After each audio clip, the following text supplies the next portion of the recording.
Friends, તો સ્વાગત છે તમારું મારી ચેનલ દીપિકાસ કિચનમાં. અને આજે આપણે કસ્ટર્ડ પાવડર કે મિલ્ક પાવડર કે વ્હીપ ક્રીમ એડ કર્યા વગર આજે આપણે ઘરે ચોકલેટ આઈસ્ક્રીમ બનાવીશું. તો એ કઈ રીતે બનાવીશું, તો એના માટે તમારે વિડીયો તો જોવો જ પડશે. તો હવે એક મિક્સી જારની અંદર મેં અહીંયા હેપી બિસ્કિટનું પેકેટ લીધું છે. આ 10 રૂપિયાવાળું હેપી બિસ્કિટનું પેકેટ છે અને એની અંદર લગભગ 14 નંગ જેટલા બિસ્કિટ આવે છે. તો અહીંયા તમે હેપીની જગ્યાએ કોઈ પણ ચોકલેટ ફ્લેવરના અથવા તો તમે પાર્લેજીના પણ બિસ્કિટ લઈ શકો છો, પરંતુ ક્રીમવાળા બિસ્કિટ એડ કરવાના નથી. હવે આ બિસ્કિટનો આપણે એકદમ ફાઇન એવો પાવડર રેડી કરી લેવાનો છે. તો તમે જોઈ શકો છો કે બિસ્કિટ સરસ રીતે પીસાઈ ગયા છે અને એનો એકદમ ફાઇન એવો પાવડર રેડી થઈ ગયો છે. હવે આને આપણે સાઈડમાં મૂકી દઈશું અને ગેસ ઉપર એક પેન મૂકી એની અંદર 1/2 લીટર જેટલું દૂધ એડ કરી લેવાનું છે. તમે કોઈ પણ દૂધ લઈ શકો છો. તમે ડેરીમાંથી દૂધ લેતા હોય તો તમે ગાયનું કે ભેંસનું કે કોઈ પણ પેકેટવાળું દૂધ લઈ શકો છો. હવે એ દૂધ ગરમ થાય એની પહેલાં એમાંથી મેં અહીંયા 2 ચમચા જેટલું દૂધ એક તરફ કાઢી લીધું છે. હવે જે દૂધ આપણે ગેસ ઉપર છે એને થોડું ગરમ થવા દઈશું અને ગરમ થાય ત્યારબાદ એમાં 1/4 કપ એટલે કે 4 થી 5 ચમચી જેટલી ખાંડ એડ કરી લઈશું. તો અહીંયા મેં 4 થી 5 ચમચી જેટલી ખાંડ એડ કરી લીધી છે અને એને પણ સરસ રીતે દૂધમાં ઓગાળી લેવાની છે. એટલે તમે 2 મિનિટ હલાવશો એટલે ખાંડ સરસ રીતે ઓગળી જવાની છે.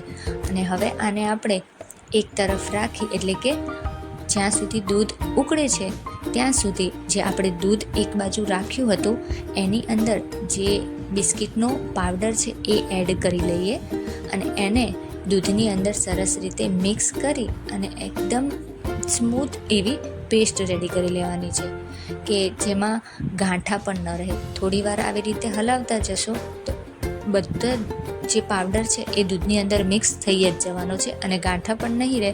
અને જો તમને એવું લાગે કે ગાંઠા રહે છે તો આવી રીતે ચમચીથી પ્રેસ કરતા જશો તો બધા ગાંઠા આપણા તૂટી જશે અને એકદમ આવી સ્મૂથ પેસ્ટ રેડી થવાની છે.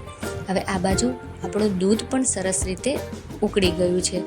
તો એની સાઈડમાં જે આ રીતે મલાઈ લાગેલી હોય કે મલાઈ ચોટેલી હોય છે એને આપણે દૂધની અંદર ફરીથી એડ કરતા જઈશું અને એને સતત હલાવતા જઈશું. હવે દૂધ તો સરસ રીતે આપણું ઉકળી ગયું છે.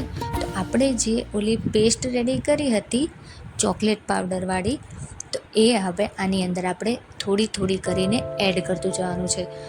એકદમ એને એક સાથે નથી નાખી દેવાની, એને આવી રીતે થોડી કરીને એડ કરવાની છે કે જેથી દૂધની અંદર ગાંઠા પડે નહીં.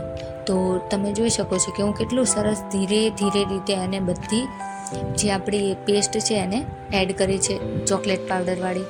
તો હવે આ રીતે આપણે એને સરસ રીતે હલાવતા જવાનું છે.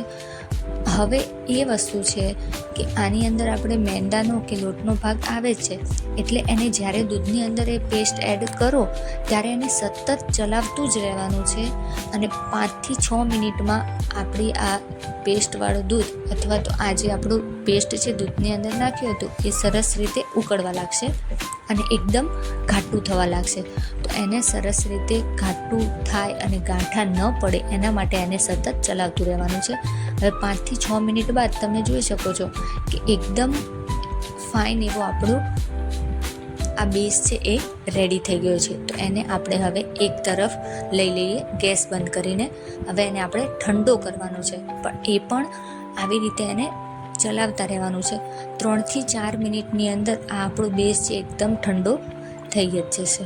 અને આ આપણો બેઝ છે એ ઠંડો થાય ત્યારબાદ આપણે એને એક બાઉલ અથવા તો કોઈ પણ વાસણની અંદર કાઢી લેવાનો છે.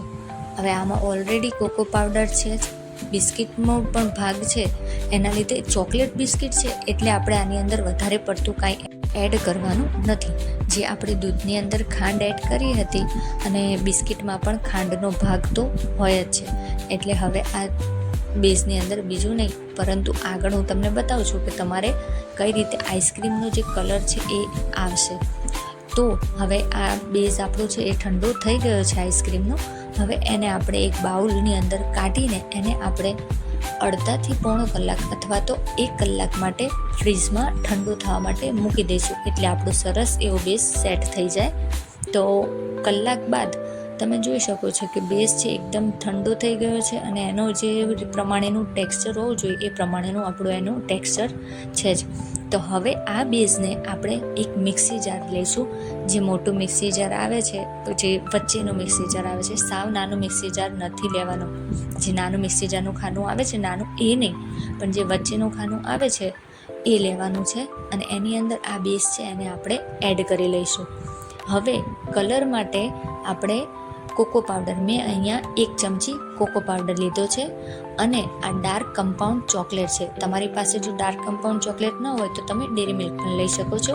ત્યારબાદ અહીંયા મેં અમૂલ ફ્રેશ ક્રીમ જે 200 mlનું આવે છે, એટલે કે 1 વાટકી જેટલું, એક બાઉલ અથવા 1 કપ જેટલું ભરાય છે એ લઈ લીધું છે. અને એને હવે મિક્સી જારને આપણે સરસ રીતે ફાઇન પાવડર, એટલે કે એકદમ ફાઇન પેસ્ટ થાય એ પ્રમાણે એને ચલાવી લેવાનું છે. તો અહીંયા તમે જોઈ શકો છો કે આપણો આઈસ્ક્રીમ બહારથી લાવીએ છીએ ત્યારે કેવું પીગળવા મૂકીએ ત્યારે કેવી એની ટેક્સચર હોય છે, એ જ પ્રમાણે આ ટેક્સચર આપણું રેડી થઈ ગયું છે. હવે આપણે એને કોઈ પણ એરટાઇટ ડબ્બા અથવા તો કન્ટેનરની અંદર એને ટ્રાન્સફર કરી લઈશું. અને એને ઠંડુ થવા માટે ફ્રીઝરમાં 6 થી 7 કલાક માટે મૂકી દઈશું, અથવા તો આખી રાત માટે રહેવા દઈશું. તો આખી રાત માટે રાખ્યા બાદ અથવા 6 થી 7 કલાક બાદ તમે જ્યારે એને ફ્રીઝરમાંથી કાઢશો તો આપણો એકદમ મસ્ત અને એકદમ સુપર એવો ચોકલેટ આઈસ્ક્રીમ રેડી થઈ ગયો છે. તમે આને ચમચીની મદદથી પણ કાઢી શકો છો, અને મેં અહીંયા સ્કૂપરની મદદથી કાઢી લીધો હતો. હા, જો તમે તરત ને તરત કાઢવા જશો આઈસ્ક્રીમને તો તમારું આ રીતનું એને થઈ જશે. એટલે થોડી મિનિટ બાદ એને કાઢો આઈસ્ક્રીમને. જો તરત જ કાઢશો, ફ્રીઝરમાંથી કાઢીને તરત જ ચમચીથી એને કાઢવા જશો તો તમારું એવી રીતે નીકળશે જ નહીં. એને થોડી મિનિટ માટે બહાર રહેવા દઈને પછી આપણે સ્કૂપરની મદદથી આઈસ્ક્રીમ વાટકીમાં અથવા બાઉલમાં સર્વ કરી લઈશું. તો અહીંયા આપણો આઈસ્ક્રીમ, જે ચોકલેટ આઈસ્ક્રીમ છે, એ એકદમ એનું ટેક્સચર અને કલર સાથે રેડી થઈ ગયો છે. હવે આને મેં, એટલે કે ચોકલેટ આઈસ્ક્રીમને મેં ચોકો ચિપ સાથે સર્વ કરી લીધો છે. તો તમને કેવો લાગ્યો મારો વિડીયો આજનો ચોકલેટ આઈસ્ક્રીમનો? જો ગમ્યો હોય તો લાઈક કરો, અને તમે પણ બનાવી એન્જોય કરો, અને મારી ચેનલને સબસ્ક્રાઈબ કરવાનું ભૂલતા નહીં.